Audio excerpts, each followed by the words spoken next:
जय हिंद साथियों, आप सभी लोगों का हमारे यूट्यूब चैनल पर स्वागत है। मैं आप लोगों के लिए फिर से आप लोगों को वैदिक सभ्यता अर्थात वैदिक सिविलाइजेशंस के मोस्ट इंपॉर्टेंट क्वेश्चंस लाया हूं। तो इसी के साथ शुरुआत करते हैं। जैसा कि पहला क्वेश्चन आप लोग देख सकते हैं, प्राचीनतम वेद कौन सा है? तो इसका जो राइट आंसर है वो ऋग्वेद है, क्योंकि आप लोगों को पता है वेद कितने हैं, 4 हैं। ये आप लोगों के लिए मोस्ट इंपॉर्टेंट है। ऋग्वेद आर्यों का सबसे प्राचीन ग्रंथ है। इसकी रचना संभवतः सप्त सिंधु प्रदेश में हुई।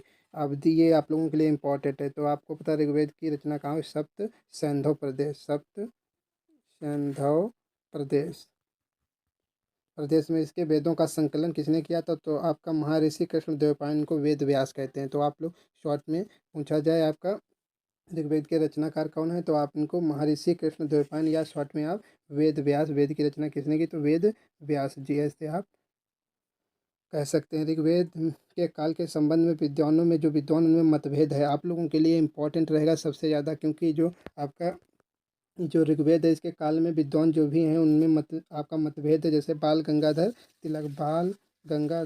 तिलक ने, इन्होंने जो इसका वैदिक सभ्यता का जो आरंभ बताया है, उन्होंने 6000 आपका ईसा पूर्व मानते हैं। ये आपका बाल गंगाधर तिलक कितना मानते हैं? 6000 ईसा, आपका 6000 ईसा पूर्व मानते हैं। जबकि याकोबी मोस्ट इम्पॉर्टेंट है, आप लोग इसको नोट करिए। याकोबी जो है ये आपका 4500 ईसा पूर्व से आपका 2500 2500 ईसा पूर्व मानता है। और यहीं पर आपका मैक्स मूलर, ये आप लोगों के लिए इम्पोर्टेंट रहेगा। जो मैक्स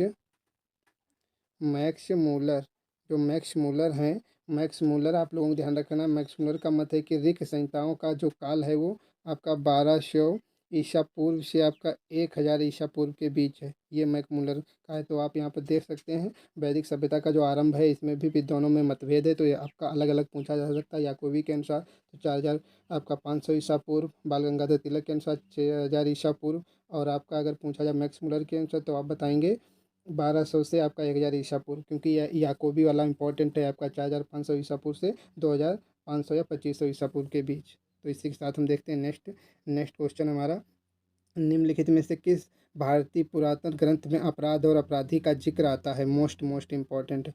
तो इसमें देखिए आपका अर्थशास्त्र, जो कि आप जानते हैं विष्णु आपके कौटिल्य, ये अब चाणक्य, इन्होंने इसकी रचना की थी। ये एडम स्मिथ वाला नहीं है। आपका जो अर्थशास्त्र जो आपका कौटिल्य का उनके द्वारा वो आपका मनुस्मृति, और उसके बाद आपका न्याय मीमांसा।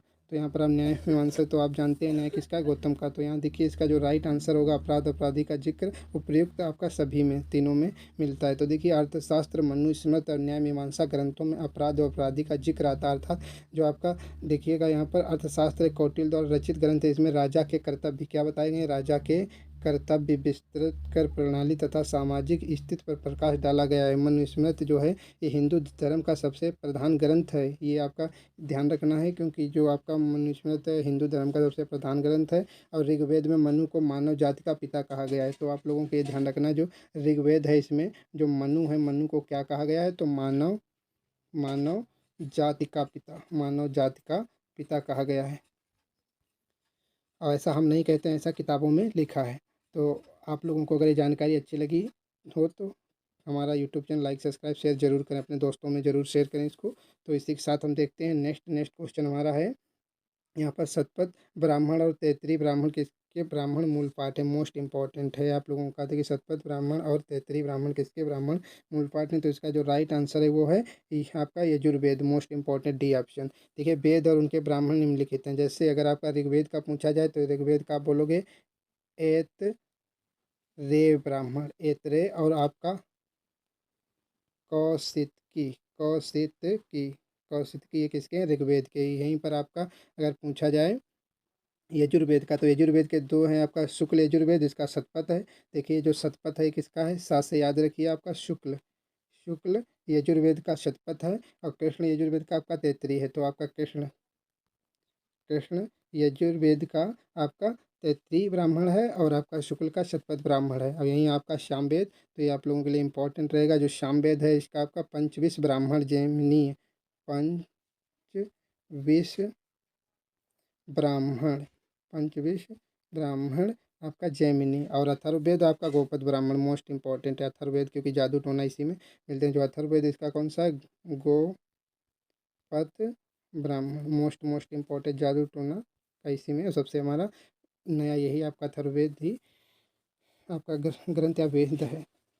तो इसी के साथ हम देखते हैं नेक्स्ट हमारा क्वेश्चन है, ऋग्वेद में निहित आपका गायत्री मंत्र किस देवता को समर्पित है। मोस्ट इम्पोर्टेंट है। देखिए ऋग्वेद में जो आपका गायत्री मंत्र है वो किस देवता को समर्पित है। सावित्री या सविता भी इसको कह सकते हैं। तो जो ऋग्वेद के तीसरे मंडल में निहित गायत्री जो मंत्र है सविता था सावित्री देवता को समर्पित है। तो आपको ऋग्वेद के तीसरे मंडल, ऋग्वेद के कौन से मंडल में, तो तीसरे मंडल में निहित गायत्री मंत्र सविता था सावित्री देवी को समर्पित इस मंडल की रचना विश्वामित्र ने की थी। मोस्ट इंपॉर्टेंट, जो तीसरा मंडल की रचना किसने की थी, तो विश्वामित्र। Most important. और ऋग्वेद में कुल आप लोगों को बताए गए कितने मंडल हैं, 10 मंडल हैं। ऋग्वेद के 2 से 7 तक के मंडल सबसे पुराने माने जाते हैं। तो ऋग्वेद के सबसे पुराने मंडल कौन से हैं, 2 से 7 तक के मंडल सबसे पुराने माने जाते हैं। जब देखिए सूर्य चमकने लगता है तब उसे सविता कहा जाता है, यह आकाश का देवता है। तो देखिए जब सूर्य चमकने लगता है तो इसे क्या कहते हैं, सविता कहते हैं। क्या कहते हैं, सविता कहते हैं, यह आकाश का देवता है। तो आप लोगों को जानकारी अच्छी लगी हो तो कमेंट प्यारे प्यारे आप लोगों को करने हैं। तो इसी के साथ नेक्स्ट देखते हैं क्वेश्चन। नेक्स्ट है, सर्वाधिक प्राचीन पुराण कौन सा है। तो ये आप लोगों के लिए मोस्ट इम्पॉर्टेंट, ये आपका वन रक्षक में पूछा गया है जो क्वेश्चन। तो इसका जो राइट आंसर होगा वो मत्स्य पुराण।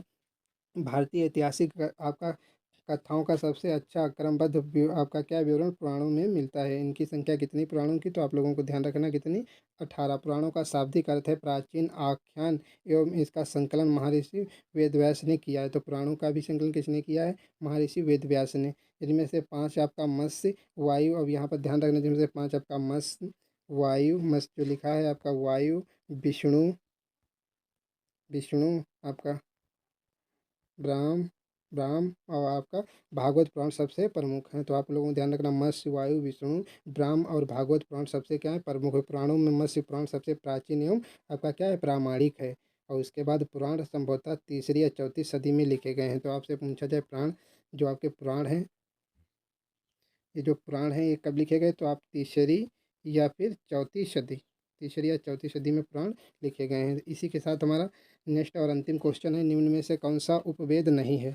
तो इसका जो राइट आंसर आप लोगों को अगर पता है तो आप लोग कमेंट बॉक्स में कमेंट जरूर करें। तो इसका जो राइट आंसर है वो कौन सा है, हमारा डी है, आपका योग वेद। देखिए उपवेद वेद से संबंधित माने जाते हैं। उपवेदों की जो संख्या है वो कितनी है, 4 है। जिस प्रकार वेद 4 है उसी प्रकार उपवेद, जैसे आपका आयुर्वेद, कौन कौन से, जैसे देखिए यहाँ पर आयुर्वेद हो जाएगा, उसके बाद आपका गंधर्व हो जाएगा, धनुर्वेद हो जाएगा, शिल्प वेद हो जाएगा। शिल्प वेद को ही स्थापत्य वेद, जबकि योग आपका वेद उपवेद नहीं है। तो ये योग वेद जो उपवेद नहीं है आपका शिल्प वेद है। इंपॉर्टेंट आप लोगों के लिए रहेगा, शिल्प वेद को ही क्या कहते हैं, स्थापत्य वेद कहते हैं। धनुर्वेद यजुर्वेद का उपवेद है, आयुर्वेद ऋग्वेद का उपवेद है और गंधर्व वेद सामवेद का उपवेद है, तथा शिल्प वेद किसका, अथर्ववेद का उपवेद है। मोस्ट इंपॉर्टेंट है आप लोगों के लिए।